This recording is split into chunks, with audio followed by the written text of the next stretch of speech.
Bien, chicos, en el caso de la cápsula de histología del oído, lo primero que hacemos son recordar los componentes anatómicos. Vamos a tener parte del oído externo, en el cual reconocemos pabellón auricular, ¿no es cierto?, conducto auditivo externo y la membrana timpánica, particularmente la zona externa. La zona interna de la membrana timpánica junto a la cavidad timpánica con los huesecillos que ahí se encuentran, ¿no es cierto?, forman parte del oído medio, así también la trompa auditiva. En el caso del oído interno, vamos a tener dos componentes, uno estructural óseo, que es el laberinto óseo, y es el que le da la forma a lo que reconocemos como la zona de la cóclea, ¿no es cierto?, y los canales semicirculares y vestíbulos. Pero dentro de esta estructura o soporte óseo, vamos a encontrar el revestimiento, el epitelio, ya junto con el conjuntivo, que lo va a estar delimitando y que va a formar el laberinto membranoso. Esas membranas, ¿no es cierto?, ese epitelio va a tener en ciertas áreas modificaciones que le permiten ser sensibles a estímulos del medio, lo que vamos a revisar. Entonces, respecto de la estructura histológica del oído externo, aquí tenemos en representación, podría ser parte de el conducto auditivo externo, lo más probable aquí en el límite del pabellón auricular, se observa una epidermis muy delgada, folículos pilosos que están atravesando, pelos que atraviesan, ¿no es cierto?, esta epidermis, y cada uno de estos folículos, fíjese ahí como rosas o rosetones, o racimos, uno puede distinguir estas glándulas que son glándulas sebáceas. Recuerde que ellas drenan, liberan su secreción directo al folículo piloso y de esa manera mantienen lubricado el pelo. Ahora, si se da cuenta, en el conjuntivo más profundo también encontramos unidades secretoras y estas corresponden particularmente a glándulas ceruminosas que son típicas del conducto auditivo externo. ¿Ya? Busque usted a qué corresponde esa secreción. La membrana timpánica va a tener una porción interna y una externa. Si la miramos en un corte histológico, la cara externa de la membrana timpánica es esta que estoy indicando con el mouse, que sería esta zona. ¿Por qué sé que es la cara externa? Porque el epitelio es estratificado plano y queratinizado típico de la piel, y con queratina escasa, que habla de una epidermis delgada, que es lo que acabamos de definir, ¿no es cierto?, en el oído externo. Luego tenemos una capa conjuntiva, si se fija, bastante colagenosa, ¿no es cierto?, y un revestimiento que es, usualmente se dice que es respiratorio modificado, lo denominamos cúbico bajo, ¿ya? Y aquí la importancia más grande dentro de lo que es la membrana timpánica, pensando, por ejemplo, en las inflamaciones en esta estructura, ¿ya? Habla respecto de la organización del colágeno. Vamos a tener dos capitas. Una que va a tener la organización como si fueran los rayos de una bicicleta, e inmediatamente al lado vamos a tener una capa de colágeno concéntrico, como si fuera la forma de la rueda. ¿Se da cuenta? Entonces, este tipo de organización en rayos y circunferencias lo que permite es que esta membrana pueda estar continuamente siendo estimulada o deformada, ¿no es cierto?, por lo que serían las ondas sonoras, las ondas de aire finalmente, y que van a hacer, o con aire, que van a hacer que ésta se deforme y que pase el estímulo a los componentes que están dentro de la cavidad timpánica, que son estos osículos, ¿no es cierto?, que articulados le van a entregar el estímulo de vibración, ¿no es cierto?, a el oído interno. ¿Ya? La tuba auditiva, característicamente su estructura, el macizo que le da la forma es óseo, y el revestimiento es epitelio respiratorio, o sea, pseudoestratificado, cilíndrico, ciliado, con células caliciformes. ¿Ya? Ok, hablemos del oído interno. El oído interno tiene básicamente dos componentes, uno estructural óseo, ¿ya?, que es el que le da la forma, y uno que lo limita internamente, que es epitelial con conjuntivo. Entonces, el laberinto óseo estructural le va a dar la forma y en este caso, aquí donde estoy indicando con el mouse, estamos viendo parte de lo que sería la zona de la cóclea, o sea, esta área de acá. El resto, ¿no es cierto?, podría ser área de, por ejemplo, canales semicirculares o vestíbulos, esta área de acá, por ejemplo. Entonces, lo que usted mira en este caso es solamente la estructura ósea. Esta estructura ósea no está seca en el oído interno, sino que está bañada por un medio líquido que se llama perilinfa. Hay células perilinfáticas en esta área que se encargan de producir este perilinfa. Ahora, luego de tener la estructura ósea, el molde óseo, y todo esto bañado por perilinfa, usted va a agregar una capita que se llama laberinto membranoso. En este laberinto membranoso usted va a tener un epitelio y un conjuntivo, ¿ya? El epitelio va a revestir toda esta superficie, ¿ya? Que está bañada a su vez por la perilinfa. Y este epitelio en algunas zonas se modifica a neuroepitelio, que significa a células que tienen la capacidad de sensar estímulos que le están llegando, ¿ya? Entonces pueden sensar tanto estímulos de la perilinfa, que es hacia donde ellas van a estar, digamos, ancladas a través de su conjuntivo, o pueden ser sensibles a lo que haya dentro de este saco o laberinto membranoso. ¿Ya? Entonces vamos a ver qué es lo que hay. Se definen entonces en el oído interno tres áreas: la zona de la cóclea o caracol, la zona de vestíbulo, que sería la más gruesa aquí, y luego estos canales semicirculares. ¿Ya? Entonces vamos a partir haciendo la descripción. Y vamos a decir que el neuroepitelio, cuando lo estudiamos en la cóclea, lo que nos permite es reconocer o definir el sentido de la audición. Cuando estamos estudiando el neuroepitelio en el área del vestíbulo, que sería la mácula utricular y sacular, mácula es una zona en donde encontramos un tejido diferenciado, ¿ya? Que es como una zona bien amplia. A eso se le llama mácula. Entonces ahí las células de ese epitelio van a permitir definir o reconocer lo que sería esta sensación de equilibrio, ¿no es cierto? Registro de equilibrio, sobre todo lo que tiene que ver con gravedad, la aceleración lineal. Y si estamos en el área de los canales semicirculares, que serían estos de acá, parte del epitelio que recubre internamente el canal semicircular, la parte del laberinto membranoso, particularmente en el esquema, me gusta el esquema antiguo, pero fíjese que está marcado en algunas zonas con rojo. Todo donde está en rojo significa que hay un neuroepitelio, ¿ya? Donde no está en rojo significa que es un epitelio que reviste nada. Entonces fíjese que en los canales semicirculares tengo estas áreas que son como bien puntuales, se le llaman crestas, porque son elevaciones de la pared en esa zona. Entonces son las crestas ampulares. Y en esa área, las células sensitivas nos van a permitir también registrar equilibrio, pero lo que tiene que ver con aceleración angular, o sea, aceleración como en lo que tiene que ver con los giros de la cabeza, derecha e izquierda, por ejemplo, ¿ya? Entonces veamos cómo se organiza el órgano de Corti, ¿ya? Que está en la cóclea, ¿ya? Entonces vamos a mirarlo aquí. Entonces, la mayor dificultad en estudiar el órgano de Corti es que está en una estructura ósea, está dentro de una estructura ósea que se enrolla en forma de caracol. Entonces, si usted la estira, en vez de estudiarla así como un caracol que estaría aquí, usted estírela. Y si yo en este tubito óseo meto adentro otro tubo, ¿ya? Se fija, el que tengo adentro es mi laberinto membranoso.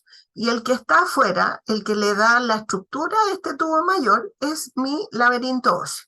¿Qué tengo entre el laberinto óseo y el membranoso? Tengo perilinfa. Entonces por aquí va a circular perilinfa, ¿ya? Y en este punto, desde la parte superficial de mi laberinto óseo, que sería lo que llamamos la escala vestibular, La perilinfa que va circulando por aquí, en este punto, fíjese que tiene como una especie de pasadizo, se le llama licotrema, y ese líquido, que es el perilinfa, puede pasar a la cámara inferior, que es la llamada escala timpánica. Entonces, este líquido, que es el perilinfa, cada vez que nosotros lo estimulamos, porque hay un estímulo externo, ¿no es cierto?, que hace que empujemos a esta perilinfa, la perilinfa circula por la escala vestibular, atraviesa la licotrema y da vuelta por la escala timpánica. Ahora usted dice, ¿y cómo es que vamos a censar, ¿no es cierto?, los sonidos? Básicamente, o la audición. Entonces, ahí nos tenemos que ir a esta capita media. Este tubito o esta zona que está ahí es lo que se llama el conducto coclear y es hueco. Y en este conducto coclear, haga de cuenta que lo mira hacia allá, ¿ya? Todo. Este conducto coclear es hueco, es el que estaría acá, el que está en amarillo con naranjo, amarillo con rojo. Y en este conducto coclear lo que usted tiene es el neuroepitelio, ¿ya? Este neuroepitelio que va a ser capaz de censar, ¿no es cierto?, lo que va a ser la audición. Ahora, si esto es un canal, ¿no es cierto?, es un espacio tridimensional, ¿está lleno de qué? Está lleno de otro medio licuado que se llama endolinfa, ¿ya? La endolinfa entonces va a ir dentro de este conducto coclear y dentro de lo que sería la estructura mayor, que es el laberinto óseo, vamos a tener la perilinfa. Recuerde que la perilinfa es la que se mueve cada vez que tenemos el estímulo desde el medio. Se fija cuando los osículos chocan aquí, en esta área que es la membrana oval, la perilinfa que está en la escala vestibular va a ser desplazada por la helicotrema hacia la escala timpánica. Hasta ahí usted dirá, y entonces hagamos un corte transversal en esta estructura del conducto coclear en su laberinto óseo, y lo tenemos acá. Entonces, este es el laberinto óseo, donde está en la línea punteada.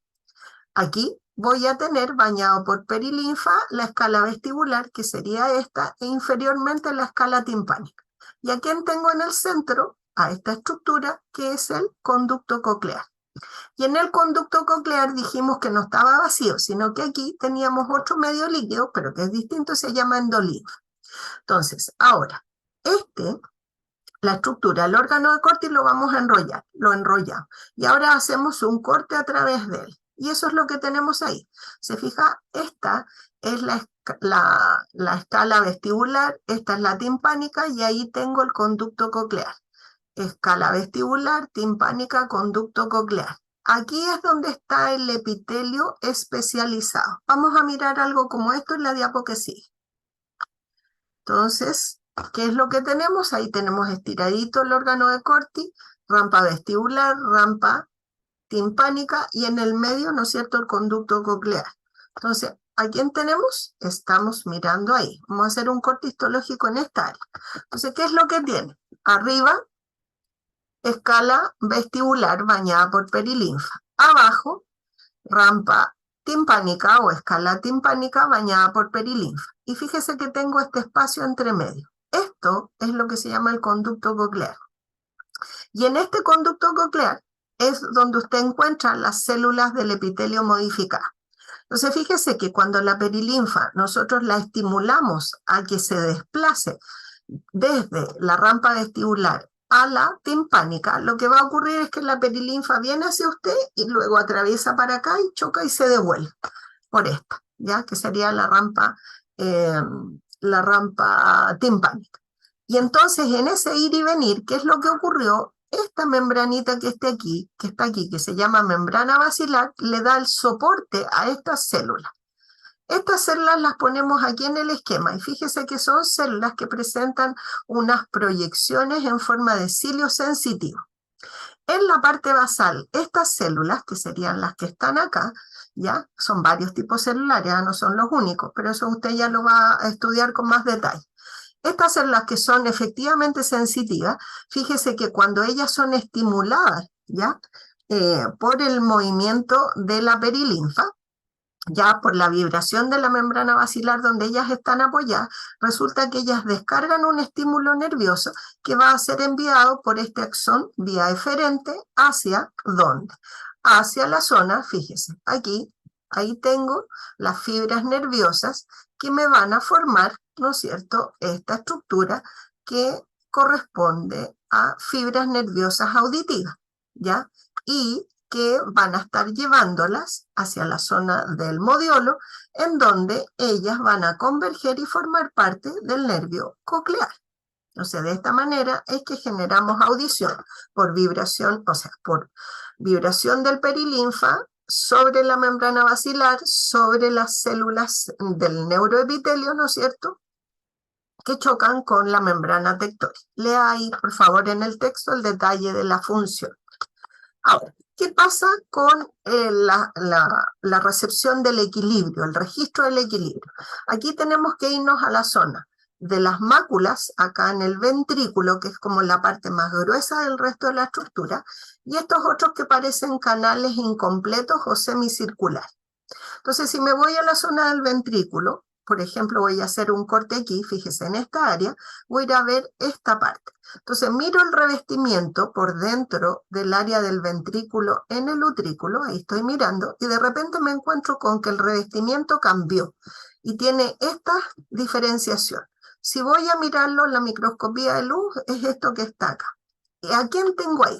Tengo al neuroepitelio, ya que tiene esta modificación. De nuevo, tengo células con cilios sensitivos que van a estar asociados a una capita superficial que se llama membrana otolítica, ya estamos hablando de esta, y esta membrana otolítica tiene otros elementos ahí por sobre ella que son estos, ya, los otoconios, ya. Entonces, lea por favor cómo es que se produce ya la traducción de el estímulo que perciben estos cilios, ¿no es cierto?, por movimiento de la membrana otolítica con los otoconios, ¿no es cierto?, y que permite que estas células sensitivas descarguen un estímulo nervioso, o sea, por su depolarización, le entreguen eso como estímulo a las terminales nerviosas que finalmente van a estar, ¿no es cierto?,